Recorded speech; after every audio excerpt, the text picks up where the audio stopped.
Paper में निकल। सभी विद्वान अधिवक्तागण अपने अपने इंटरव्यू देने के बाद अपने अपने विचार प्रकट कर रहे हैं।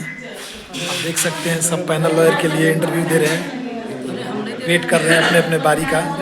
देख सकते हैं। साथियों नमस्कार।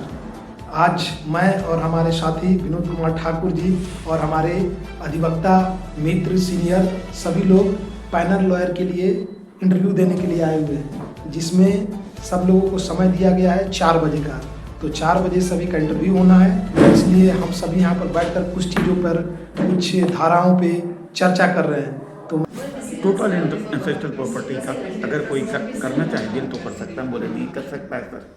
अगर सेल्फ एक्वायर्ड प्रॉपर्टी रहती तो उसका कर सकता था, लेकिन इंटेलेक्चुअल प्रॉपर्टी का नहीं कर सकता है। और उसके अलावा रिस्टोरेशन ऑफ कंजुअल राइट में ऑर्डर हो गया, पिटिशन एलो हो गया।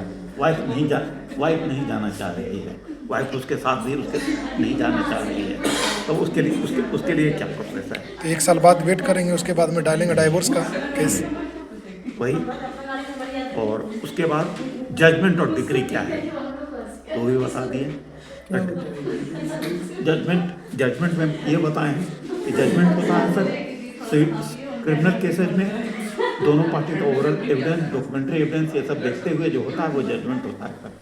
और डिक्री सिविल केस क्या क्रिमिनल केस में डिक्री बनता है? बोले नहीं सर, डिक्री होता है एक्सक्यूशन के लिए बनता है, जजमेंट हो जाने के बाद सिविल केसेस में बनता है, 15-20 दिन के बाद बनता है सर एक्सक्यूशन के लिए। 14 दिन नियम पूर्वक तो वही 1 फोर्टनाइट है। पैनल लॉयर का जहाँ तक प्रश्न है, यहाँ सर्व सुविधा के लिए DLSA के माध्यम से चलाया जाता है अभियान।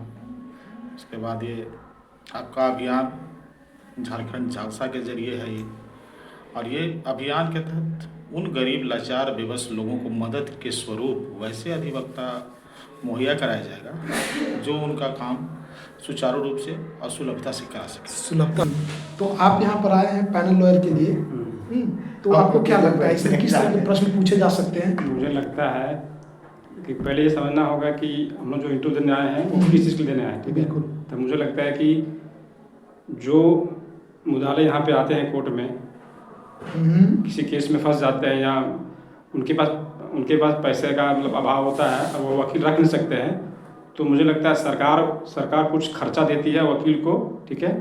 और मतलब फ्री लीगल एड के लिए आए जी, जो एक्यूज आते हैं जिनके पास पैसा नहीं होता है तो उनको सरकार मुहैया कराती है। मुझे लगता है कि जो वकील सेवा के भाव रखते हैं वही लोग इंटरव्यू देने आएंगे, ठीक है? तो एक बहुत ही यहाँ पर टेक्निकल प्रश्न है, क्या लगता है आपको वकील और सेवा कंट्राडिक्शन नहीं है? कोई कंट्राडिक्शन नहीं है। हर फील्ड में हर तरह का लोग होता है, ठीक है? अगर मान लीजिए अधिकता हम लोग जो पेशा कर रहे हैं, जो हम लोग वकील हैं, जो हम लोग एथिक्स क्या कहता है, एथिक्स में लिखा हुआ है ईमानदारी रहना है, अपना कर्तव्य पालन करना है, ठीक है? तो अब देखा जाए तो हर फील्ड में तो आप सेवा करने के लिए आए हुए हैं। बिल्कुल सेवा करना तो है। हमारे साथियों, आप लोगों ने देखा कि जो पैनल लॉयर्स होते हैं वो एक्चुअल में लोगों की सेवा करने के उद्देश्य से आते हैं। इसमें होता ये है कि एक होता है डालसा मतलब हो गया कि डिस्ट्रिक्ट लीगल सर्विस अथॉरिटी। तो इसके तहत जो एक्यूज्ड आते हैं जिनके पास में पैसा नहीं है और वो कोई लॉयर को प्राइवेट के रूप में नहीं रख सकते हैं, तो उस दौरान सरकार के ऊपर में ये दायित्व बनता है, उनके ऊपर ये ऑब्लिगेशन होता है कि उनको अपने खर्च पे लीगल एड मुहैया कराए। तो वो कहाँ से लाएंगे? तो इन्हीं पैनल लॉयरों को वो केस देते हैं, अर्थात उस एक्यूज्ड के तरफ से ये पैनल लॉयर्स लड़ेंगे। और इसके लिए ये लोग जो काम करते हैं, ये लोग सन्यासी की तरह सेवा करते हैं। पैसा तो नहीं मिलता है, लेकिन में भी जैसे सन्यासियों को कुछ दे दिया जाता है खाने पीने के लिए, कहीं भी कुछ दे देते हैं लोग, तो अगर उनको खुशी हो या फिर सरकार को खुशी हो तो कुछ दे देती है। तो ये मेरे समझ से लगता है कि पैनल लॉयर में ये सब कुछ हो सकता है। लेकिन देखते हैं इंटरव्यू में क्या कुछ होता है। तो फिर मिलते हैं नए वीडियो में, तब तक के लिए जय हिंद।